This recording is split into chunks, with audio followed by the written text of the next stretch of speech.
Trojan Sports Now. Hello and welcome to Trojan Sports Now. I'm Danielle Percival. And I'm Jonathan Sellers. We're both back and ready to bring you the latest news and scores from Troy Sports. The softball team got their season started over the weekend, but a little later than expected. After rainy weather in Louisiana, the Trojans had to wait a little more before taking the field against Jackson State. But the waiting didn't seem to faze the Trojans. Freshman pitcher Ashley Rainey threw a complete game shutout and homered in her debut as Troy beat Jackson State 9-0. Rainey allowed just 4 hits and Sarah Shields went 3 for 4 in the win.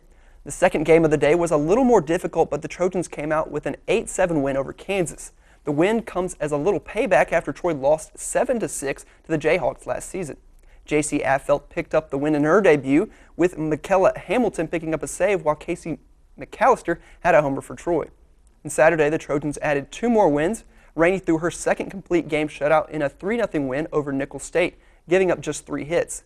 Taylor Smart was 3 for 4 at the plate. And then in Game 2, Troy picked up a 10-2 win over Northern Illinois as a 4th pitcher made her debut for Troy. Sarah Thomas earned the win on the mound. The Trojans made it a perfect weekend on Sunday with a 9-2 win over Akron.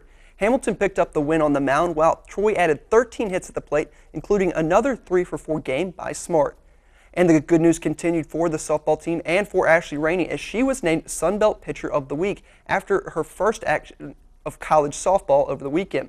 Rainey threw 16 2/3 shutout innings over the weekend, including 2 complete game shutout victories. The freshman added 15 strikeouts while being named Pitcher of the Week.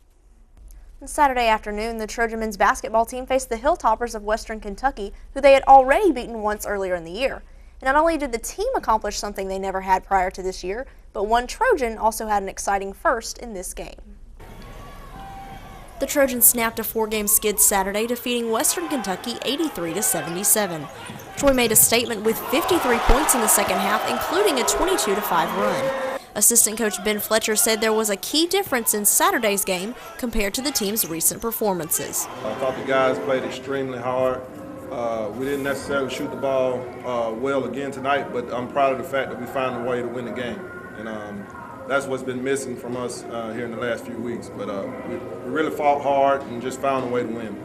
Allen Jones was one player that helped the Trojans find that way to win. Jones led the team with 18 points and made some key plays in the second half. Allen sparked us, made a couple great plays on defense that got us going, got the steal and the dunk. But then again, after that, he still came back and made a couple shots, big shots to help extend that run. But this is intensity when he came in, man. It just lifted us to a whole nother level, and I think that's really what really helped us win. Jones tied the game at 50 with 11 minutes to go, and it wasn't just any shot that tied it.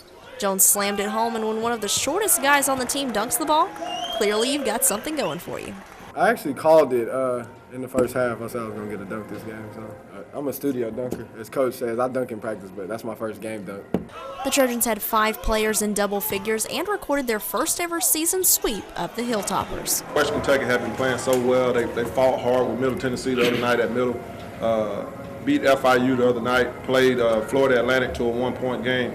So we know those guys had another gear about them, and they're really playing hard, and I'm just proud of our guys to match the intensity. And Thursday night, the team returned to action in Jonesboro, Arkansas, taking on the Red Wolves. Heading into the game, the Trojans' last loss to Arkansas State on their court was in February of 2006. However, Troy will be looking to start a new streak after last night's loss. The Trojans fell to the Red Wolves 83-59 after being down by only 9 at the half. 3-pointers usually help Troy, but Thursday they did more damage than good for the team. ASU was 8 of 14 from 3-point land in the second half to distance themselves from the Trojans. Troy was led by Stephen Cunningham with 14 points, while Ray Chambers was also in double figures with 10. Troy shot just 5 of 16 from deep in the game. And turnovers seemed to be an issue as well, as Troy coughed it up 14 times compared to just 7 by Arkansas State. The Red Wolves outscored the Trojans 17-2 in points off turnovers. So many times this year, the women's basketball team has been so close at halftime only to see the game slip away. Once again last Saturday, the Trojans battled tough against Western Kentucky, but couldn't get anything to fall in the second half. Troy went into the half down just 2 at 24-22, but managed just 14 points in the second half, falling by a score of 59-36. The Trojans shot just 16% in the second half on 4 of 24 shooting. Sophie Kleeman led Troy with 11 points, while the Hilltoppers got 15 points off the bench from Danny Fothergill, who hit 4 of 7 from behind the arc. Then Wednesday night in Jonesboro, the Trojans had trouble hanging on to the ball as they turned the ball over 29 times in a 62-39 loss to the Red Wolves. Arkansas State had 3 players in double figures, while Troy was led by Sarah McCapian, who scored 15 points. The loss dropped Troy's record to 2-22 overall and 1-12 in the Sun Belt. And there was a celebrity in the house at Sartain Saturday night. Former Trojan and current New York Giant Jarrell Jernigan was in town to cheer on the Trojans. But he wasn't the only one giving support. He was getting support and love from the Trojan crowd as he signed autographs and took pictures with fans. Jernigan is a rookie in the NFL and is already a Super Bowl champion. But even for a player who may be getting used to the spotlight in the big city, he still says Troy feels like home.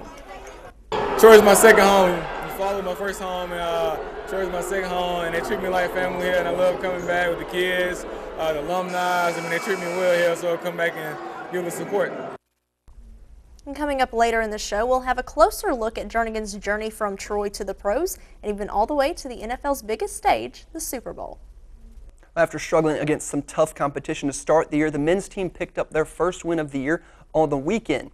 After a 7-0 loss to Alabama on Saturday, the men returned home Sunday to defeat Kennesaw State 7-0.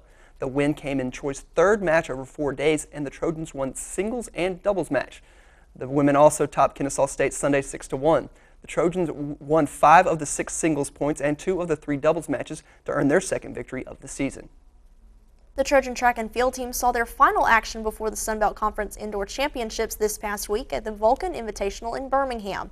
On the first day of the meet, the Trojans set several personal bests, including Morgan Paulson finishing in 4th place in the 5,000-meter run, moving her into 2nd in the all-time rankings.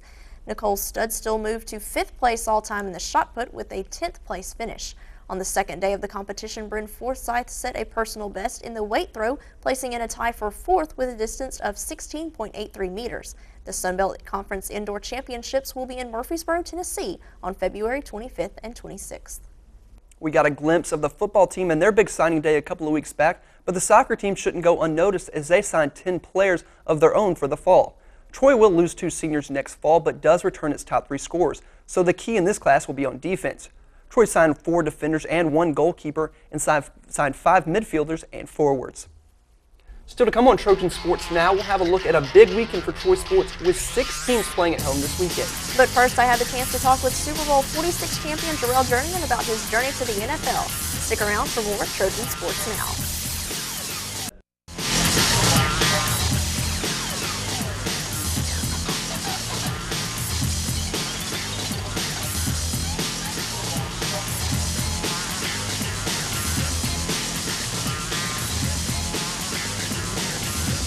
Trojan Sports Now.